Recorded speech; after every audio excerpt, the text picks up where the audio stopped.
Welcome to Penrose Learning, where we make understanding easy. You start by confirming hardware. Inspect GPU outputs and monitor inputs so you know which cables or adapters you need. Once done, power both monitors and connect the primary display to the main GPU output, then attach the second monitor to the next available GPU port. Make sure cables are snug. Loose connectors cause detection failures. If using adapters, use active adapters for display port to HDMI when required. You'll move quickly to software, next to make each screen act independently. You now configure how the system treats each monitor. On Windows, open Settings System Display. On Mac OS, open System Settings Displays. Once the OS detects both screens, choose Extend Desktop so each monitor functions separately, then set native resolution and scale for clarity.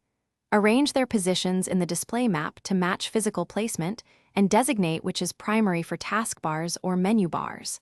Apply changes and confirm. If scaling or resolution looks off, tweak until text and windows appear sharp and correctly sized. You finish by testing. Drag multiple windows across screens, open video to confirm playback, and check refresh rates for smooth motion.